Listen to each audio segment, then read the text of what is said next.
Welcome to Alafia Herbs. It's the noun and the verb. Peace, love, wahala-free living, joy and happiness. That's what I'm giving. 'Cause it's okay to be high on life.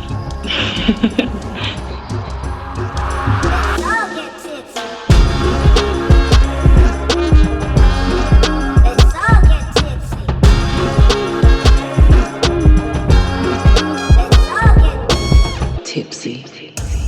Greetings, my name is Esther Ovva, founder and CEO of Alafia Herbs Limited.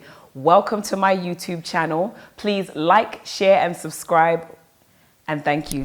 Today's episode is on masculine and feminine energy and how it affects our lives as ladies. Today, I'm going to be breaking down the negative and positive side of feminine and masculine energy and how we can get into our feminine energy and have a more healthy womb and a happier lifestyle. So what is feminine energy? Well, feminine energy gives you that sauce. What does that mean? It's an attractive force. It's what makes guys look at you. It's what makes children like you. It's what makes your colleagues at work just go towards you. It's that feminine, attractive energy. It's also nurturing and receptive, which means that you can pick up when someone's not having a good day. You're more likely to care if someone's tired or in pain. And it's a gentle energy as well, although it can sometimes be forceful when necessary. It's a right side brain attribute, which means it encourages more creativity, which is why you can slay them wigs and just create weird styles or do really good makeup on the spot. But it also desires to be loved and cared for, and we thrive in love. Now, I know some of you ladies like, I don't need a man. But let's be honest. There's nothing nicer than a guy just putting his arms around you and making you feel small. And that is your right as a woman to feel like that. So this channel encourages you to be in your feminine energy so that you can also achieve optimal womb health. Because everything is linked. It's not just one thing, it's everything together. So this channel, we don't just cover health tips, we also cover how to put yourself in the right mindset, spiritually and emotionally, to be able to be healed. Feminine energy also encourages you to be more playful. A lot of the time in this competitive world, we have to be serious. Yes, we have deadlines because being broke ain't no joke. But at the same time, it's always important to find time to play. Play with yourself and play with others. When you're too serious all of the time, that dries you out. And Alafia women are not dry like that. We wet everywhere, if you know what I mean. Aside from feminine energy also being playful, it's very important to also note that feminine energy is a go with the flow. As I did describe earlier, it is a water symbol. So what does water do? Water flows. You just go wherever it goes. And the powerful thing about water, as much as people see water as an all over the place force, it's very powerful. And going with the flow means you allow things in and you allow things out and you let things pass in and go around. But when you hold on to stuff, whether it be emotionally or it could be psychologically, you're no longer in your feminine element and you're not go with the flow. Part of being go with the flow and being a feminine woman and being in your feminine divine is allowing the flow and ebb of life to pass through without letting it hold you down. Another part of being feminine is being truthful and virtuous. Now, what does that mean? It might mean that maybe you shouldn't be entertaining that dude in your DMs. Maybe you should tell your man where you went to when you said you was with your girls. I don't know, but I know it's virtuous and truthful. Yes, we all lie. We all lie. But being a feminine woman and being in your Alafia woman nature means that when it really counts, you are honest and you are virtuous, which means you do the right thing. Not because anyone's there or someone's going to put it on the gram or world star, but because that's who you are. And that's a very key part of being in your feminine energy. Masculine energy, on the other hand, what is that? By the way, we all have feminine and masculine energy in all of us. We just tend to lean more to one side than the other. But the key here is always balance. Masculine energy is strong and stable. And it's also analytical. It means that your mind likes to break down and analyze situations.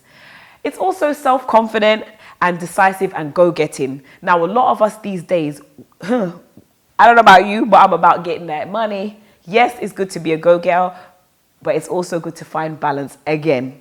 It's also directive and purposeful. Masculine energy tends to take control of situations, loves to be the hero, loves to show up and get the job done, can also be very competitive and loves winning. Now, truth be told, I love to win. I mean, who wants to come last? First always feels better and sounds better. It also loves to be in control of situations and have every subject and area covered no matter what. Again, we all have this trait within us, and it can manifest in different ways depending on how we live and our experiences. So now that we've understood what feminine energy is and what masculine energy is and how it plays out in our behavior roles, let's get into the negative traits of feminine energy and masculine energy, and when one leads over into too much of one side. So when you're too much into your feminine, that means there's no balance at all. You're just all feminine. It can mean that you become very passive and you lose your power as a person. How can that manifest? That can usually manifest as what you would call a pushover, not standing your ground, not really speaking up when you know that you should. Personally, I don't think I have a problem with that, but some people do. And again, it's about finding the balance. When you're too much into your feminine as well, it means you become way too emotional. So when that guy did not call you back, you just dey holler for him anyhow. Calm down. It's not that deep. Or maybe something happens. You're supposed to just be like, okay, I understand. You'll now just burst into tears. Everything is do or die. That's when you're just too much into your feminine. Now, what about when you're too much into the masculine, the negative elements of masculine energy? The negative elements of being masculine or overly masculine is you can become egotistical, which means I'm the ish, I know that's right. And you can be very controlling. It means you want to go through your man's phone. Yes, you know who you are. You want to know his phone. You want to know where he went, what he drank, the color of his pants. Auntie, calm down now, you know be mama. On top of that, when men or women lean too much into the masculine, you can become heartless, cold, and uncaring. That's not cool for anyone. And it can also make you quite angry. Something that you're supposed to just take slowly. You just the cut off head. It means you're too much into that. And it's also full of resentment and holds inner conflict, meaning that there's this constant battle within yourself for how you think you should be and how you actually are. These are the two elements of being too much into the feminine and too much into the masculine. Many of us ladies today are in our masculine element. Even me, sometimes I step into my masculine side. I have to remind myself to be feminine because you don't want to be a pit bull in a skirt. Because of the way society is mapped out, a lot of us, we have to compete. We go to school. We have to get grades, we want a good job, we want to live in the best area, we want the best clothes, the best car, the best school for our children. And that, without realizing, we can actually become quite competitive. Before you know it, you're comparing children. This is all traits of you being too masculine. Another sign of being too masculine as a woman is it's a dictatorship. You run your house like a ship. Everyone falls in line. Kids, husband, even the dog. I know it's good to have order and balance. I totally get it. But when you're too dictative, it can actually be off-putting and it makes you harder to approach. And you may not realize it, but you intimidate a lot of people. And maybe sometimes things that people would like to come to you for, they may not. I myself, people tend to say that because I'm bubbly and loud, they might feel intimidated by me. So I always try to balance that out by being soft and inviting so that whatever doubts they have can be put aside. I'm not saying you should worry about people's opinions or their point of view, but at the end of the day, let's take accountability for how we behave and make others feel. Another sign of being too much into your masculine energy, ladies, is emotionally unavailable. You're like, I'm not even opening my heart. Now, I've been there myself. And to be honest with you, I always encourage therapy. I have no shame in my game. I go to therapy. If you feel somehow, even with me saying this, you need therapy.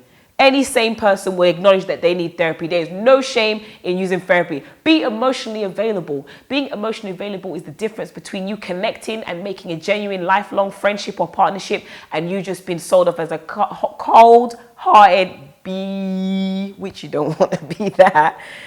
A lot of these issues with the womb are down to inflammation. For example, fibroids. Did you know that fibroids is actually hardened and solidified mucus and pus trapped within the uterine walls? All of these things build up from eating fast food, processed foods, heavy starch, heavy meat diet. These things cause horribly heavy and painful periods. And at the end of the day, I don't know about you, but painful periods put me in the mood to just be left alone. I don't want to talk to you, leave me, goodbye. A way to control this is making sure you eat a diet of fresh fruit and vegetables every single day. Stop eating so much rice. Things like rice and eggs increase the growth rate of these fibroids and ovarian cysts, tumors within the womb and the ovaries. Another point that a lot of women don't realize is dairy. A lot of these food products are full of hormones already, including meat. A lot of the milk we drink has hormones naturally. Think about it. When you was a baby, you sucked your mum's breast. Why? It was full of estrogen. Estrogen is a growth hormone. Anything to do with estrogen is always going to increase the growth of anything. So if you're eating eggs, which is high in estrogen, you're having milk, again, which is actually supposed to feed the baby of that animal, then you're taking growth hormones. And you as a woman naturally already have estrogen and these other hormones in your body. So when you ingest more, these growths tend to form and wreak havoc on our lives. The womb is also a spiritual organ. It's not just for periods and babies. This thing is affected when you're taking all of these processed foods because it blocks the spiritual channel that it links to your womb. Your womb is your creative space. It's your space where you are able to take in things and nurture. And as I said before, the womb is like a basket. Every experience, everything that happens to you, everything you feel, what people say is held in the womb. And did you know that your womb space was implanted in your grandmother and great-grandmother? Because when your mum was in your grandma's womb, that womb was also in your great-grandma's womb. So everything that happens in our life is carried on through the womb. So it's so key to have a healthy womb that flows. A damaged womb actually also affects your personal relationships and your romantic ones. And it also affects the relationship we have with yourself. How does this come out to play? Let's go back a step. Let's look at how we grew up. What kind of mother did we have? Was she masculine or was she feminine? Was your mom nurturing? Did she listen to you? Could you come to her when you had a problem? Was she kind to you? Did she have kind words to say to you? Was she a bully? Was she domineering? Did your mom always want her way? Did she force things? These things play out in a huge role in how we as women today conduct ourselves and our idea of what femininity is. Some of us had mums that had to be the breadwinner. They were the mum and the father. So a lot of times, even myself from being a single parent, I've had to put on my masculine hat a lot of the time, which is what threw me off balance. And I had to realize that actually, yes, I do have to play the role of mother and father at times, but it's very key for me to make sure I maintain my feminine side more so because it puts me at ease. We're also going to look at the personal relationships that you have with your father.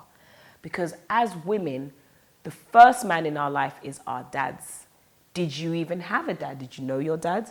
Because one thing I can say on my healing emotional journey is the father-daughter wound is a serious one. And it's one that, you know, that affects how we look at men and how we approach relationships. And if you've not witnessed your father being loving to you, usually I find it's harder to navigate than male nature and to understand men. And I know there's a lot of men are trash flying around, but as Alafia women and as feminine women, we don't focus on men are trash. We know that as feminine women, we are attracting the highest and best possible man into our lives. And we do not tolerate abusive, manipulative, uncaring, or cold men. We only accept the best. So question yourself and ask yourself, what kind of man was your dad? Did you have a father? If not, think about the male role models you have had in your life and how that has impacted you and affected you. Did your mother teach you about the nature of men?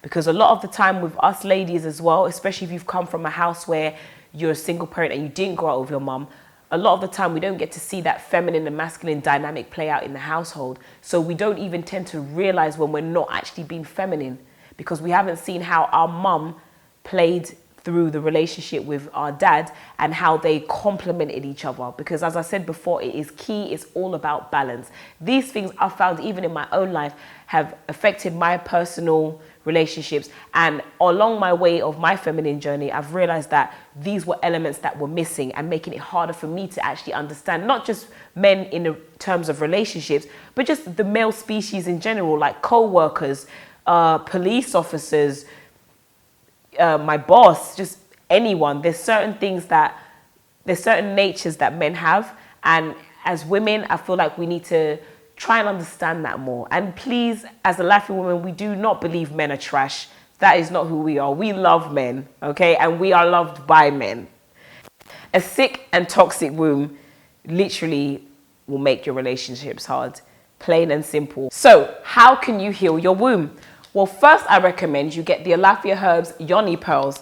Here's what one looks like. You can insert this into your vagina using the applicator, making sure it's at the neck of the womb, or aka uterus. And what this does is you leave it in for 2 to 3 days, and it will slowly draw the trapped mucus and toxins and pus away from the muscle fibers of the womb, which will give you a healthier womb and dissolve those fibroids, reverse ovarian cysts, PCOS, and endometriosis. Another way to help to detox and heal your womb will be the vaginal steams.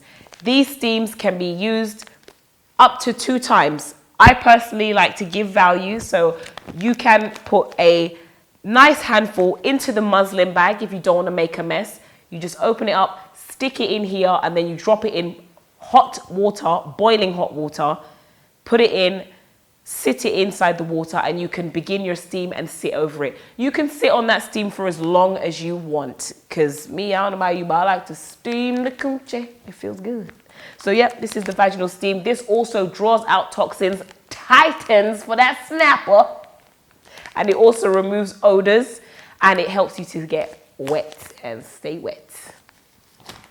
Another way to detox your womb will be the womb detox teas. What this does is flush out fibroids by removing toxins that not only have built up within the uterine walls, but also within the actual intestinal tract, because your womb sits in front of your colon, and a dirty colon full of toxins, full of unexpelled feces, is going to definitely knock on and have an effect on your womb. And what you don't want to be doing is holding on to pus and mucus, which causes fibroids and cysts. Let it go. We want healthy, free-flowing wombs and nice periods, not horrible, mean, painful ones.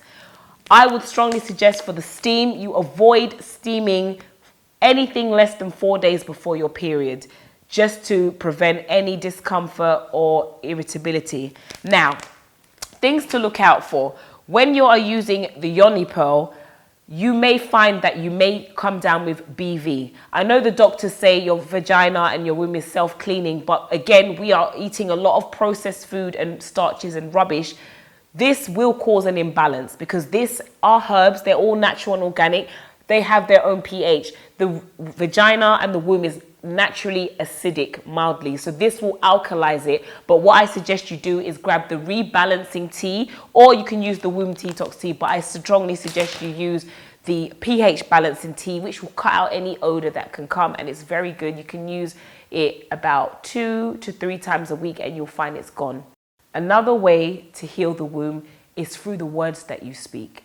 I am a strong believer in affirmations. What you say is powerful. Your words have weight. Words are spiritual. So ladies, I want us to say an affirmation so that we can begin this womb healing journey and be more conscious of the things we say and what we allow within our womb space. This is an affirmation for Alafia women. Repeat after me. My womb is my sacred space, the nest in which I hold all my relationships. No one will enter into the womb of my mind, the womb of my heart, the womb of my womb, unless they are at their pure best and clean. Join me in all my relationships in my natural living lifestyle. Join me in my peace of mind, in my state of divine bliss. My womb speaks peace to all my relations, and so my relationships speak peace to my womb. I bless all my relationships. I forgive myself. I appreciate myself. And I love myself. You can repeat these affirmations as many times as you want. I strongly suggest saying it as soon as you've woken up and before you go to bed. And you can even place your hand above your womb when you say this. Thank you so much, guys, for tuning into this episode today. Please don't forget to like, share, and subscribe to this channel. My name is Esther Ovva, aka Extra Esther, aka What Kind of Life Is This? And you've been tuning into Alafia Herbs channel. Thank you for watching, and I'll see you on the next episode. Bye.